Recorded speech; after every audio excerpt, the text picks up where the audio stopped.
Thank you for tuning in to Andronetalks Radio, gathering as one in our sovereign truth from a galactic perspective, exploring our world with new ideas, knowledge, and a promise of a better future. Galactic discussions for galactic-minded people.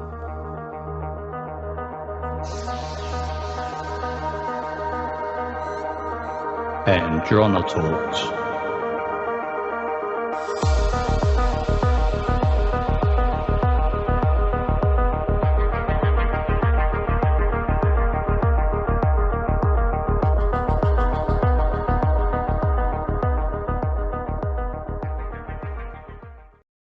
Hello, everyone, and thank you for joining us today on Andronetalks Radio. I decided to have a short message regarding the most recent visit of Macron in the United States, in particular, his visit to Louisiana. And you notice he goes directly to the French quarters or New Orleans. And you see that he is the first president in quite a while that has been here. And so that's which they find very interesting. He came here to meet with Joe Biden, as well as he ended up meeting with Elon Musk. And so they had, obviously had different agendas for a meeting with Emmanuel Macron, and both of them having an interest. The visit is the first by a French president since Valéry Giscard d'Estaing, who traveled to Lafayette, New Orleans in 1976. The only other president to visit Louisiana was Charles de Gaulle in 1960. So that's quite a long time since the Louisiana Purchase that happened that involved Napoleon. Now, if I read this correctly, that means that possibly other representatives have come to visit there, of course, but not in this type of position.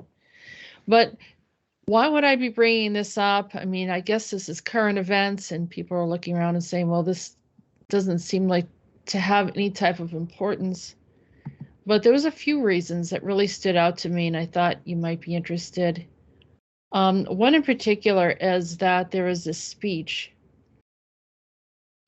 and I don't know if I can play this speech fully, of course, but I just wanted to get a bit of it, where we see Biden saying "Vive la France," right? So he makes a comment. We stick up for each other. Let's see if I can get some audio here. And his wife Brigitte, to France, ladies and gentlemen, to the history that binds us and the values that still unite us, and to the future we're going to forge together. Vive la France, and God bless America. Okay, so why is it that there's such an interest here, and there's a natural connection between the two of them? And I had done a show previous to this that I stated that I believe I've seen the past life of Biden as Lafayette. And so as you see further on, there's a mention of Lafayette by Emmanuel Macron. States. We the people. We the people. Okay.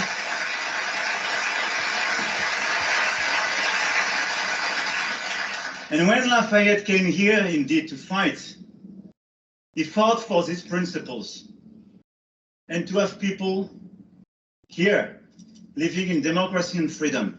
And this is the same thing in my country. Which I thought was quite interesting because of the upheaval and the yellow vests and everything that's happened over in France.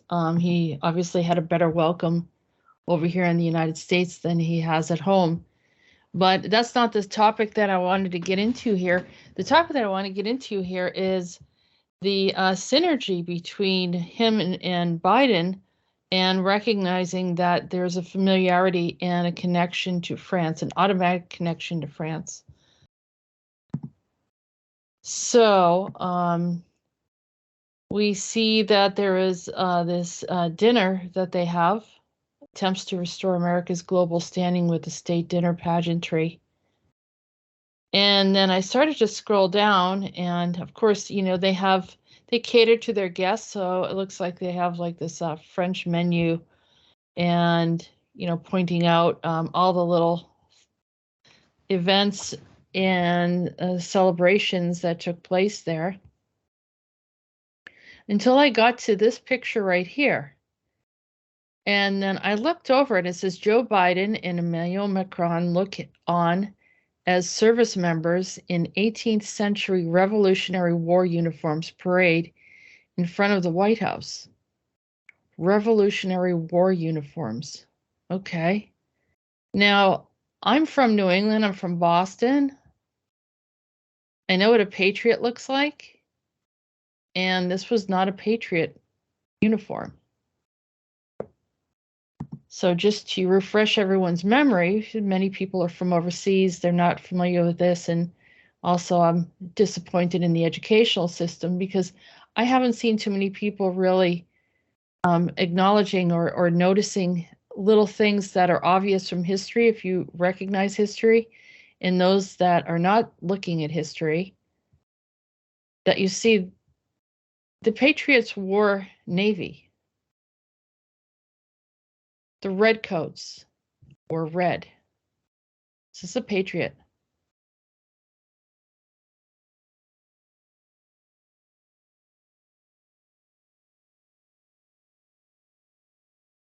That's the Patriots. That's the redcoats.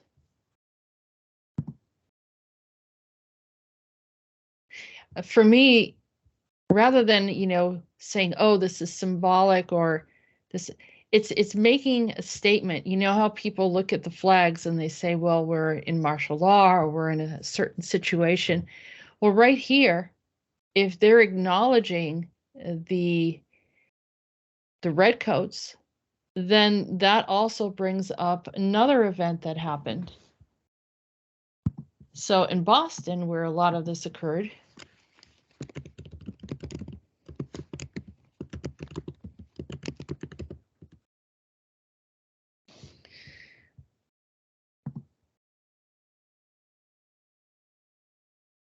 right around the same time,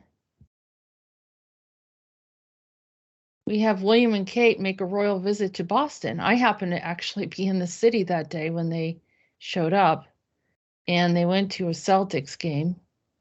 But it was right around the same time. So now we have the British royalty showing up in the origin of where the battle was regarding the Revolutionary Battle, and the conflict regarding the Tea Party, taxes, and all sorts of different things that the early patriots objected to in what was happening. Let me see if I can get another article that shows a little bit better.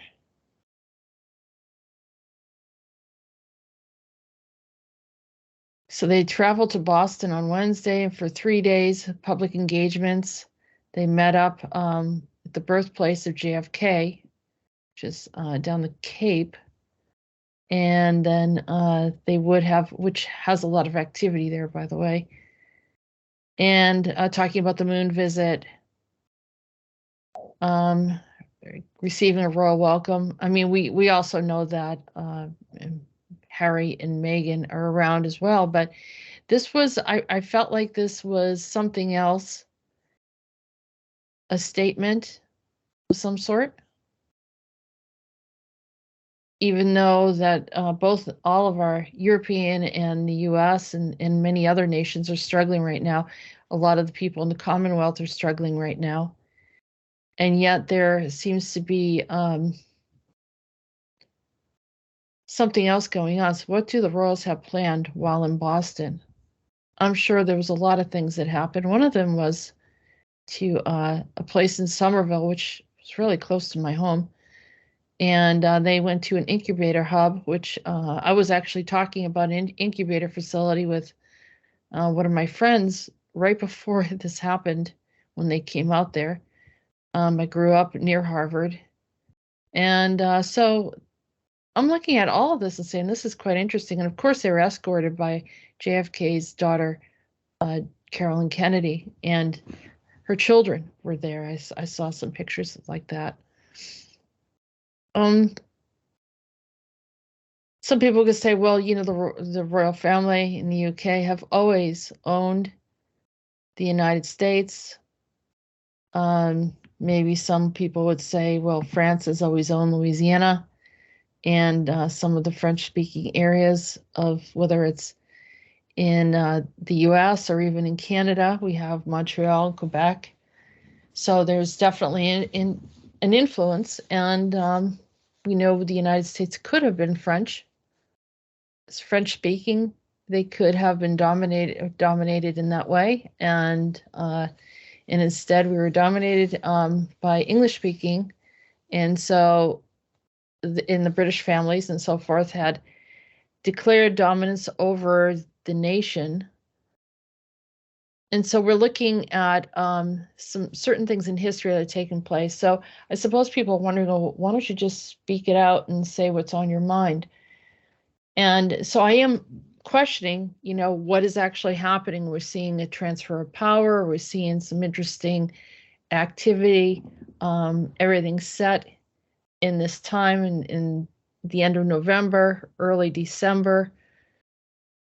But I kept on thinking about some of these other things that Peter had talked about in the past and how we kind of are in, I don't know if this is a correct term, a retrograde of time. So for example, we are moving backwards in time.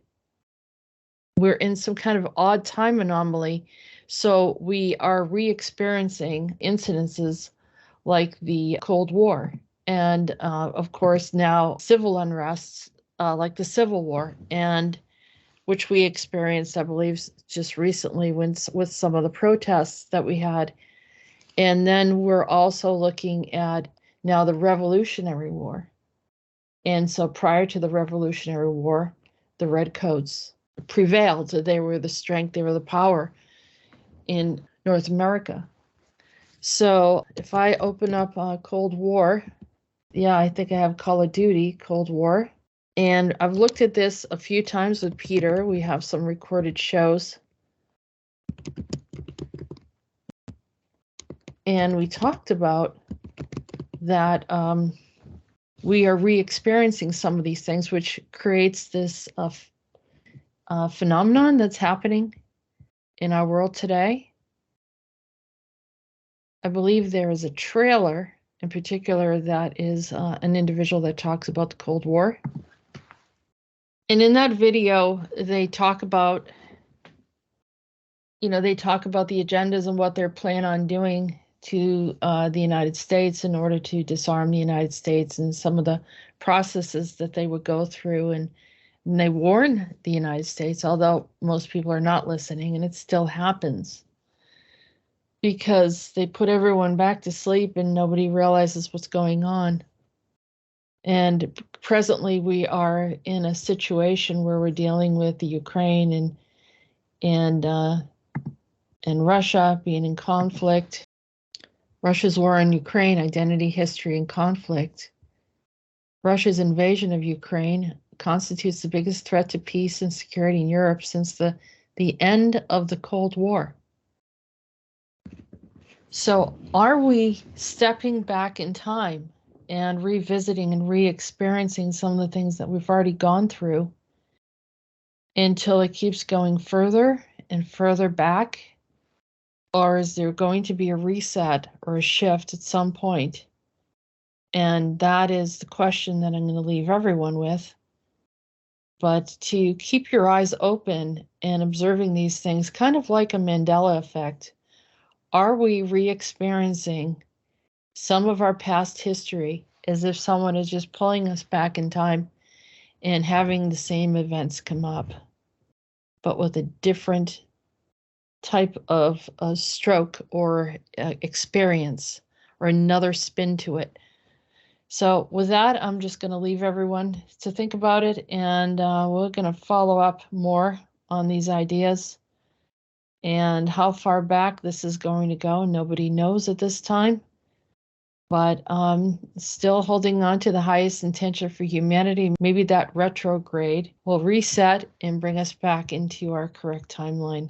Thank you for listening, and have a good day.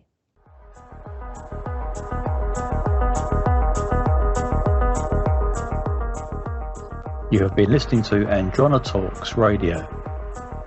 Join us on YouTube channel Jessica Arael Morocco and visit our website at www.readingsbyarael.com.